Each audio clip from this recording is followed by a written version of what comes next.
தொடர்ந்து புயல் கரையை கடக்க உள்ள நிலையில் முன்னெச்சரிக்கையாக காய்கறிகளை வாங்க கடைகளில் பொதுமக்கள் குவிந்துள்ளனர். இது தொடர்பான விவரங்களை நேரலையில் வழங்குகிறார் செய்தியாளர் பிரேம். தற்போது மக்கள் அதிக அளவில் காய்கறிகளை வாங்க குவிந்திருக்கும் நிலையில் அங்கு என்ன சூழல் நிலவுகிறது?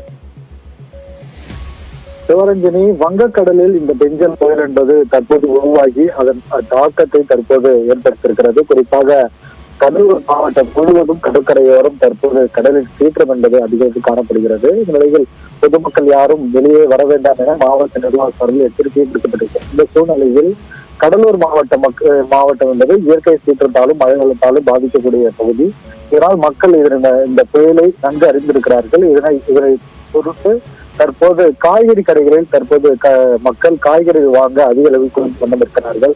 ஏனென்றால் இன்று 70 முதல் 80 கிலோமீட்டர் வேகத்தில் இந்த காற்று இருக்கும் என்பதால் அனைத்து மரங்களும் சேதமடைந்து பாதிப்பு ஏற்படும். இதனால் காய்கறிகள் விலை உயரும் என்பதால் தற்போதே காய்கறிகளை வாங்கி வீட்டில் வைத்துக் கொள்ள முடிவு செய்து தற்போது கடலூர் திருப்பாத்திரப்பள்ளி பகுதியில் காய்கறி மார்க்கெட் மற்றும் மஞ்சள் பகுதியில் காய்கறி மார்க்கெட் பகுதியில் மக்கள் கூட்டம் என்பது அதிகரித்து காணப்படுகிறது. இதனால் காய்கறி விலை ஏற்றம் எதுவும் இல்லை, மலிவான விலை கிடைப்பதால் மக்கள் அதிக அளவில் வாங்கி சென்றனர். இதே போல் கடலூர் மாவட்டம் முழுவதும் அனைத்து மளிகை கடைகளிலும் தற்போது காய்கறி கடைகளிலும் தற்போது மக்கள் அதிக அளவில் தங்களுக்கு தேவையான அத்தியாவசிய தேவையான பொருட்களை வாங்கி கொண்டிருக்கிறார்கள்.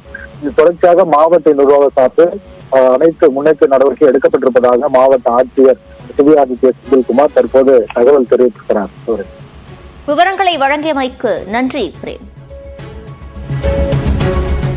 வடசென்னை பகுதிகளில் தாழ்வான இடங்களில் கனமழையால் தண்ணீர் தேங்கியுள்ளது. இதுகுறித்த விவரங்களை செய்தியாளர் அசோக்கிடம் கேட்கலாம். அசோக், வடசென்னையை பொறுத்தவரையில் தாழ்வான இடங்களாக எவையெல்லாம் கண்டறியப்பட்டிருக்கின்றன? தற்போது எங்கெல்லாம் தண்ணீர் தேங்கி இருக்கிறது?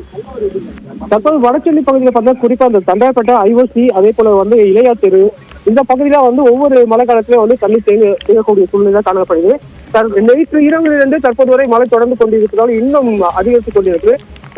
வாகனம் முழுவதும் பாதி வாகனம் அந்த டயர் பாதி காட்சிகளை நம்மால் பார்க்க முடியாது. சில இடங்கள் குண்டு முடியுமா இருக்கிறதுனால வாகன ஓட்டிகள் அச்சத்துடனே இது பண்றாங்க. அதே போல பழுதாகிய இருக்கிற அந்த காட்சிகள் நம்மால் பார்க்க முடியுது. மேலும் இந்த மழை காரணமாக இந்த மேம்பாலத்திலே வாகனங்கள் அடிக்காட்டுவது அந்த காட்சிகளை நம்மால் பார்க்க முடிகிறது. தொடர்ந்து மழை அதிகரித்துக் கொண்டிருக்கு. அதே போல காற்றுடைய வேகமும் கூடிக்கொண்டு இருக்கிறது. விவரங்களை வழங்கியவைக்கு நன்றி அசோக்குமார்.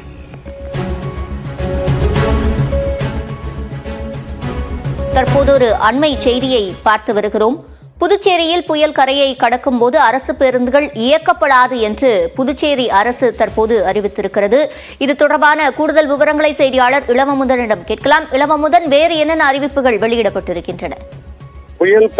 புயல் முன்னெச்சரிக்கை நடவடிக்கையாக பல்வேறு நடவடிக்கைகளை அரசு எடுத்துள்ளது. ஏற்கனவே மக்கள் வெளியேறுவதற்கும் உத்தரவிடப்பட்டுள்ளது. இதே போல புயலின் போது வாகன போக்குவரத்தை தடுப்பதற்கு பொதுமக்களுக்கு அறிவுறுத்தப்பட்டுள்ளது. பெருமளவிலான மக்கள் கடற்கரை பகுதிக்கோ வீடுகளை விட்டு வெளிவர வேண்டாம் என்று அறிவுறுத்தப்பட்டுள்ளது. இந்த நிலையில்தான் பேருந்து போக்குவரத்து நிறுத்தப்படும் என்று அரசு அறிவித்திருக்கிறது. புதுச்சேரி அரசின் சாலை போக்குவரத்து கழகத்தோட நிர்வாகம் அறிவித்துள்ள அறிவிப்பு என்னவென்றால், புயல் தாக்குதலின் போது எந்த ஒரு அரசு பேருந்துகள் இயக்கப்படாது. குறிப்பாக தற்பொழுது இயக்கப்படும் பேருந்துகள் வழக்கம் போல் இயங்கிக் கொண்டிருக்கின்றன. புதுச்சேரி பகுதிக்கும் காரைக்கால் மற்றும் சென்னைக்கு பேருந்துகள் இயக்கப்பட்டு வருகின்றன. அவை எந்த தடையின்றி தற்போது இயக்கப்படும். புயல் தாக்கம் ஏற்படும் பொழுது இந்த வாகன போக்குவரத்து கண்டிப்பாக இருக்காது என சுற்றுலா வளர்ச்சி போக்குவரத்து கழகம் தெரிவித்திருக்கிறது. விவரங்களை வழங்கியமைக்கு நன்றி இளவமுதன்.